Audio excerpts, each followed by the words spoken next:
Hi everyone, my name's Taylor Joseph, And I'm Sarah Heenan. and this is Book Summary 2, Part 2 and 3 of The Power of Habit by Charles Duhigg. Okay, so first we're going to talk about the methods of habit formation in families. So when referring back to the three-step habit loop, we'll look at the cue, routine, and reward again, as we mentioned in the first book summary. The first step, the cue, tells your brain to go into an automatic mode. Next is the routine, which is the behavior that people do over and over again. And last is the reward, which is something that your brain likes to remember in the future. It can be a physical sensation or an emotional payoff, such as pride or feeling accomplished. In the last chapter of the book, there are two stories that the author relates this to. One is about Angie Bachman, the gambler, and the other is about Brian Thomas, the murderer.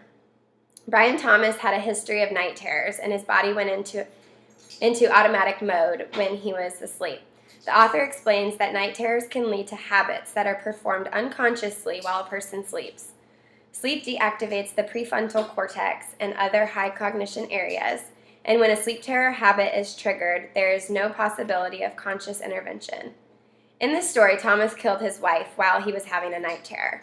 He unconsciously choked her to death, thinking he was protecting her by choking a man who he thought was lying on top of her. There were many court cases to determine if he would be guilty or not guilty due to the fact that he had no control over what he was doing and that these habits had been formed while he was completely asleep, and he involuntarily acted on these habits. He had never done this before, so how would he have known that something like this is going to happen? These habits are formed unconsciously and are so powerful that they overwhelm our capacity to make choices, and therefore he was not held responsible for his actions. Someone in a sleep terror simply follows the habit loop no matter where it leads. He was asleep, felt threatened, and responded automatically to protect himself and his wife, so he thought. So next we're going to talk about the methods of habit change in families. So Bachman was a wife and a mother of 3. She developed a gambling habit after making what she thought was a harmless trip to the casino one day while she was lonely at home. She didn't realize that it could eventually become a routine that she'd have no control over. Although she made a conscious decision to go to the casino that day, her brain developed a habit of going every week, then every other day, and then eventually every day. She couldn't control this. She got to the point where she was gambling away her inheritance from her parents who had recently passed away and her family's home. This affected her family in many ways. Her and her husband finally decided that something needed to change because she was losing all of the family's money. They moved to a state where gambling wasn't legal and changed her phone number so the casinos couldn't contact her, and therefore the routine was altered. Even though she may still have had the cue, she took away the routine aspect of the loop and was not able to gamble any longer. This is how change occurs in families. The 3-step loop has to be interrupted. Unfortunately, the habit was so strong that she fell back into gambling one day when she received a cue of craving numbness. She could not say no to offers made by the casinos and ended up gambling away $1 million of her inheritance, their new house, and hundreds of thousands of dollars in credit from the casino. The casino was a place that allowed her to feel numb, excited, and released her anxieties. Her brain craved that reward. In order to modify a habit, you must decide to change it. You must consciously accept the hard work of identifying the cues and rewards that drive the habit's routines and then find alternatives. Habit change in families is a group effort. In order for Bachman to have been successful, her and her husband needed to agree that she would never set foot in a casino again. Instead, he went with her and enabled her the last night when she gambled herself into debt. She also could have put her name on the list in all casinos to prevent her from being able to gamble. Being on this list means that casinos cannot contact you and bribe you into coming back to the casino and gambling, which is what happened to her. This would have prevented her from ever returning. It's a shame that the casinos took full advantage of her habit and convinced her to continue participating in this horrible act that devastated her and her family. So then applying this concept to a real or hypothetical family. Applying it to my family is easy when looking at spending time with each other. We all have extremely busy lives, and it's hard to find time to see each other and to get everyone to be in the same place at once. Everyone lives in different parts of the city and has different days and times that they work, although we have made it a habit to get together every Sunday night for dinner. Even if it's just for an hour or two, we know that we are all in town and not working on Sunday nights, so it has become a habit to go to one of our houses on Sundays with the entire family.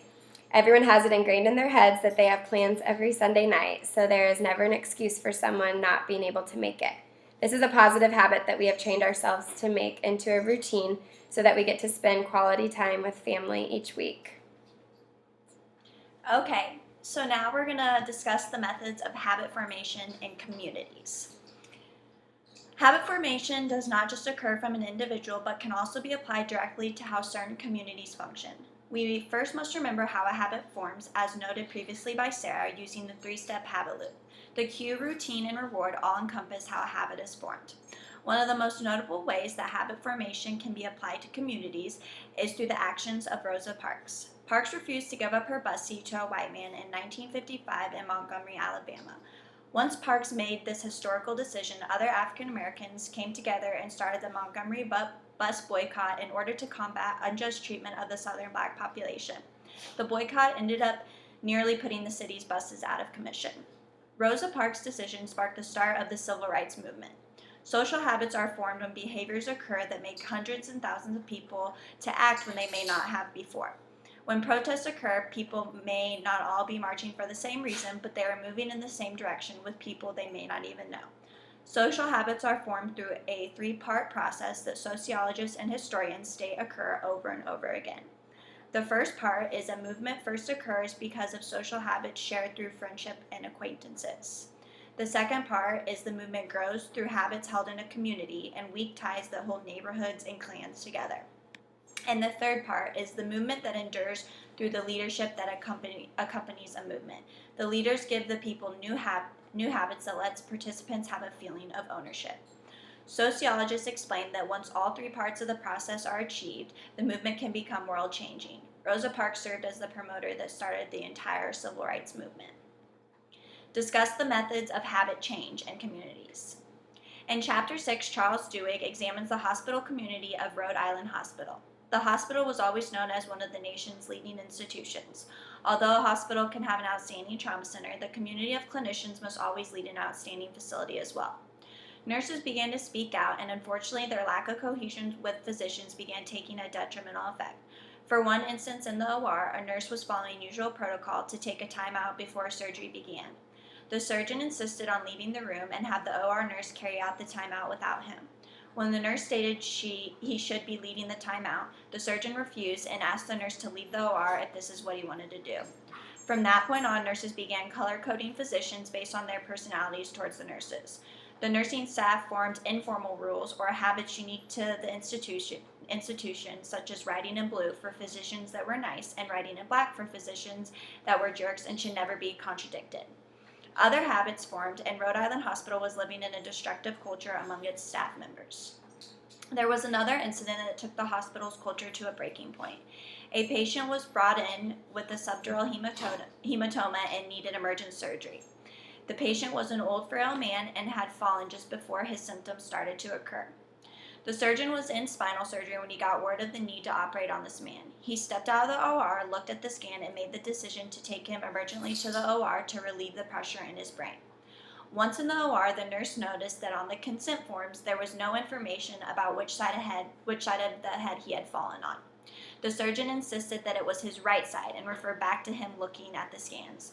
The nurse asked to double check with the family, but the surgeon insisted on starting the surgery in order to save his life. The cut was made and no hematoma was found on the right side. Immediately the patient was turned and the hematoma was found on the left side, and the surgery had taken nearly twice as long than originally thought. The frail man died 2 weeks later, and a lawsuit was sought out by the patient's family, arguing that due to the longer surgery proposed by the surgeon operating on the wrong side, inevitably led the patient to his demise. Such habits that were formed through an uneasy work environment between physicians and nurses ultimately led to dysfunctional institutional habits that put patients at risk when seeking medical care. Institutional leaders must act when such actions occur. Even if there are destructive habits in a community, when a crisis occurs, the right habit change can emerge. Apply the concept to a real or hypothetical community. When applying habit formation and habit change to community, I looked at the habits at my place of work. Working in a smaller unit, our habits are formed more quickly since we have such specific routines. We have surgeries on Monday, Wednesdays, and Fridays, which are established in our brains from the minute we begin orientation. We then know the doctor will be rounding early on those days, which requires us to get into the habit of preparing our patients for the doctor to evaluate. We also form habits for what our doctor will want to see written on the patient's whiteboard. Nutrition, weight, and pain medication regimen are all kept up to date so it is readily available for our doctor. We form these habits because it makes our workday more efficient and also helps us to provide the best care to our patients.